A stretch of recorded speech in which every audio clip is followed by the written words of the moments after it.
Hello, everyone. Welcome to the Testing Psychologist podcast, the podcast where we talk all about the business and practice of psychological and neuropsychological assessment.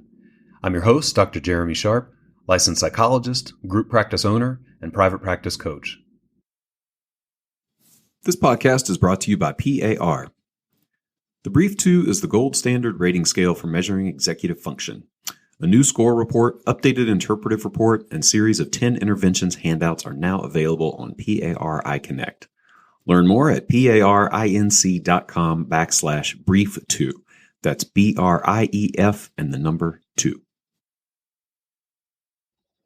Hey, everyone. Welcome back to the Testing Psychologist. Today is the third and final episode in my Magic Mind series. If you have not listened to the first couple of episodes, then this one probably won't make much sense. But I would encourage you to go back and listen to the first two just to get the background for this little mini-series. In brief, it is a mini-series dedicated to my experience trying a supplement called Magic Mind, which claims to be the world's first productivity shot. So it was immediately appealing to me, and I documented the experience of taking Magic Mind over the last 15 days, or over a 15-day period. So today's the third episode. I'm going to talk about reflections on the experience and final thoughts about Magic Mind and whether it might be useful to continue to take. Before we transition to the episode, y'all know what I'm going to say. If you're a group practice owner or a solo practice owner or a hope-to-be solo practice owner, I'd invite you to join the Testing Psychologist Mastermind groups. These are group coaching experiences with 6 psychologists. We provide support and accountability to help you reach the goals that you might have in your private practice.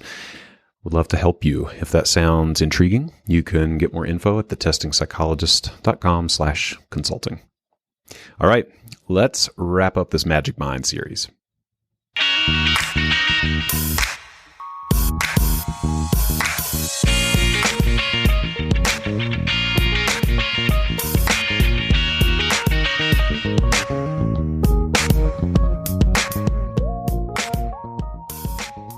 Okay, folks.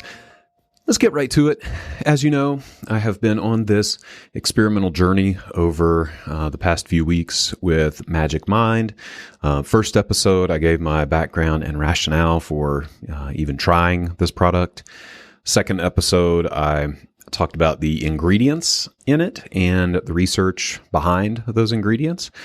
In case you missed that one, just very briefly, I largely decided that the ingredients were somewhat legitimate and worth trying out, and that there is a decent amount of research behind most of them. So I think it was worthwhile. And whatever I experienced cannot be attributed entirely to the placebo effect. But today I am chatting about my experience and trying to reflect on taking Magic Mind for 15 days. So that's what they recommend. They recommend that you do like a 15-day stretch where you drink it every day. The effects reportedly build on one another, and so it is best with sustained use. So I kept a journal of sorts along the way and just documented my feelings, both physiological and cognitive and emotional. And I'm going to summarize and kind of talk through those today for anyone who might be interested about, taking Magic Mind. So let's dive into it. I will say this right off the bat, that I think this might be a little anticlimactic. And what I mean by that is that Magic Mind, and I'll dive more into this as I go along, but the theme with Magic Mind is that I noticed it more for what was missing than what was there. And here's what I mean. So the first couple of days were a little bit jittery for me within the first couple of hours. So just a flashback, remember that I previously had about a 1 shot a day espresso habit. So I would consider myself somewhat sensitive to caffeine. There have been times in my life that I was drinking 3 or 4 shots of espresso a day, and was fine, but I definitely built up to that. So I took a couple years off of drinking caffeine entirely and just resumed a little bit of espresso about 6 months ago. So yeah, my existing caffeine habit, about 1 shot of espresso a day.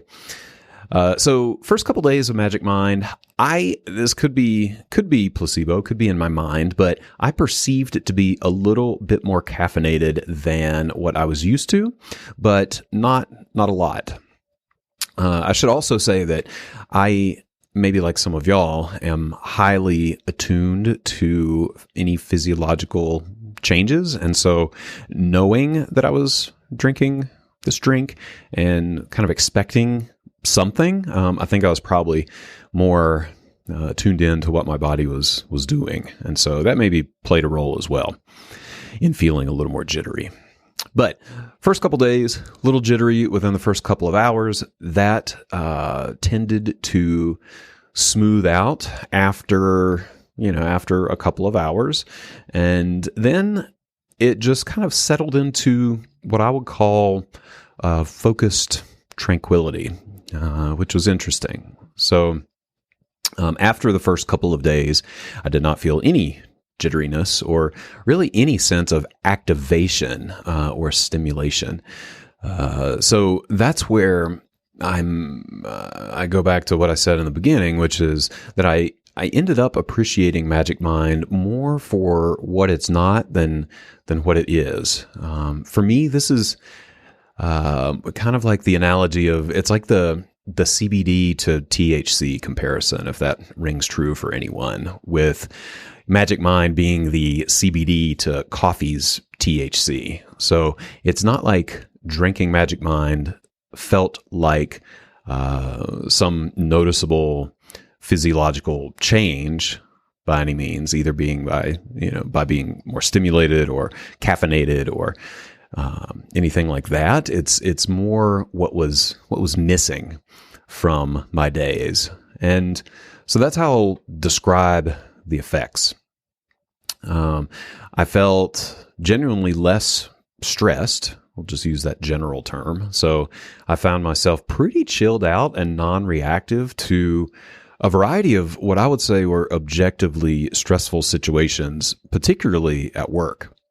So during this time, we had some changes in our leadership team. We rolled out some fairly significant policy changes within our practice. I think we had a resignation during this time. I was quite behind on reports for the first time in a while. So there were several notable stressors in my life. And just looking back, I genuinely think that I was less reactive and just more grounded during this time. One other thing that I noticed was just being less frenetic. So I might also call this just being less distractible. I was genuinely focused on my tasks at hand. When I did task switch, it felt more deliberate and methodical rather than bouncing around with that kind of squirrel mentality. So there were certainly times where I checked my email or looked at my phone when I was trying to do other work, but it certainly felt like less frequent, and it also felt more deliberate when I did. It's like, I had more of a window between the thought and the action. So that was nice to notice. I did feel more focused and less distractible. As I said, I had no jitters after the first couple of days. And in fact, this is where I call back to the CBD comparison. There's no noticeable on-ramp or off-ramp in terms of the product kicking in, so to speak. It was a much smoother kind of up and down compared to coffee, which means that I also didn't feel any kind of like crash in the afternoon. It's not like I didn't feel a huge crash with coffee, I'll be honest, but this, like I said, was a very smooth kind of on-ramp and off-ramp. Let's take a break to hear from our featured partner. The Brief 2 is the gold standard rating scale for measuring executive function. A new score report and updated interpretive report available on PAR iConnect help you get the answers you need about executive functioning and ADHD quickly.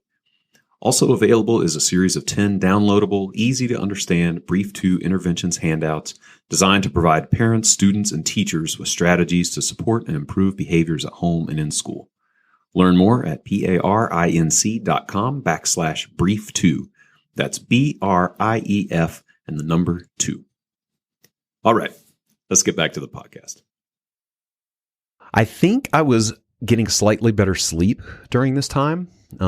Now, I was not one of those folks who ever drank coffee past noon, so I've never really struggled with caffeine-disrupted sleep. So this is a little bit of a kind of null hypothesis comparison, I suppose. But I think I did sleep better over those couple weeks that I was drinking Magic Mind, potentially due to some of those adaptogens that are said to improve sleep and decrease stress. And again, this was happening in the middle of an otherwise stressful time at work. And typically when I get stressed out and kind of push past my limit of stress management, sleep is the first thing to take a hit. So that was interesting to notice that I did sleep pretty well over these couple of weeks. As we start to wind down, the interesting thing is that after the first day or two, I really didn't have any thoughts about the Magic Mind, which is good for me. I think I mentioned in the past that when I was drinking coffee, I had a hard time sort of dialing in the sweet spot where I was drinking enough that it was effective, quote unquote, and I was getting some benefit from it, but not enough to make me anxious. That was a fine line for me. But with Magic Mind, it just sort of faded into the background. And again, depending on how you like your substances, I can't think of a better way to put it, this could be good or bad. So if you're someone who really needs to notice the effect of something, it may not be for you because it is very subtle. And honestly, if I hadn't been paying attention and deliberately reflecting on my experience with Magic Mind, I don't know that I wouldn't necessarily notice these sort of absences from my life. Positive absences, certainly, but I don't know that I would have noticed them. Now, it's funny, the return to coffee has been a little bit jarring for me. So I've now been drinking coffee again for, I don't know, a week or two. And it's definitely a different experience. The thing I notice most is, again, that like quicker ramp up. And interestingly, I was a little bit more jittery the first couple of days. And the come down, so to speak, is a little bit harsher with coffee. I also really noticed the acidity in coffee after returning to it. Magic Mind, even though there's a citrus component, it does not feel, it's not bitter. And just taste wise, I actually really got into the taste of Magic Mind. And like I said, it tasted like I don't know if you ever got those like lemon green teas. I always got them at the gas station. But anyway, it tastes kind of like a citrusy green tea with just a touch of sweetness. But I really enjoyed the flavor. So bottom line, I've been thinking about this a lot. Would I continue to purchase Magic Mind? I would certainly keep trying it. I do like it. But for me, it's a little expensive. So there are many options to purchase it, ranging from you have to buy in bulk. I don't think they have an option to just buy a single bottle. So the smallest increment you can buy in is 15 bottles. So that's theoretically 15 days. And you can do that in a single purchase of 15 bottles versus a subscription. But at that single purchase of 15 bottles, it's still $5.95 per bottle. That ranges up to the cheapest option, or maybe down to the cheapest option, where if you subscribe and again, commit to that monthly delivery or regular delivery, and you purchase the largest quantity available, which is 30 bottles, then it drops down to $3.25 per bottle. So that's a significant savings. We're in sort of a gray area here. I mean, if you're one of those folks who gets a latte or whatever from Starbucks every day, you might not blink at the $5.95 cost per bottle. And in fact, the $3.25 would be relatively cheap for your daily caffeine dose. And for me, my coffee regimen is pretty dialed in. We have an espresso machine here at the office, and so even $3.25 for that least expensive version of Magic Mind is at least 3 times as expensive as making lattes here at work. So, or at home for that matter. So cost is probably the thing for me right now. I don't know that I would add this to my monthly grocery list, so to speak. Just as someone who's relatively conscious of the money I spend on supplementing and these sort of extraneous substances that I drink, whether it's alcohol or caffeine or THC or CBD or whatever it may be. The cost does start to add up depending on your lifestyle. So I don't know. I'm going to be thinking about this. I'm not writing it off entirely. I really did enjoy it, and I think it's useful. And just from a lifestyle perspective, I could see myself maybe doing 15 days a month here or there to switch things up. One important factor is that one of the ingredients in Magic Mind is ashwagandha, and there is some research to say that you should not actually consume ashwagandha every day. And so that in and of itself is enough of a limiting factor where I know that I don't think I would ever convert to a literal everyday Magic Mind routine, but certainly enough to stay on my plate as a potential supplement to my life. So thanks y'all for going on this ride with me. This is a little bit of an experiment, of course. As I mentioned at the beginning, this was not paid. It was not like a paid ad or anything like that. If you want to try Magic Mind, there's a link in the show notes. But yes, this was not sponsored or anything like that. So hopefully it came at it from a fairly objective place.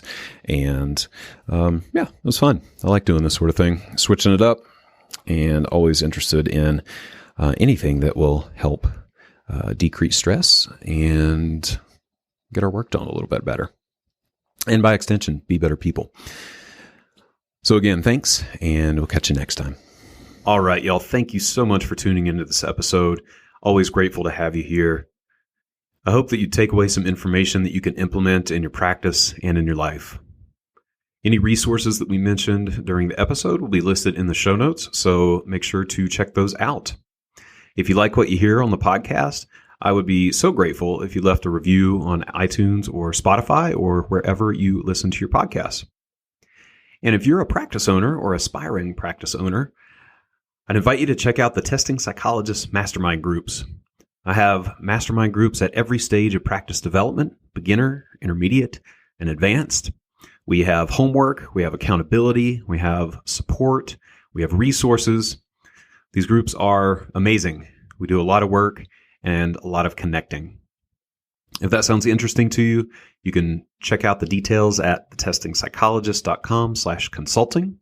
You can sign up for a pre-group phone call, and we will chat and figure out if a group could be a good fit for you. Thanks so much.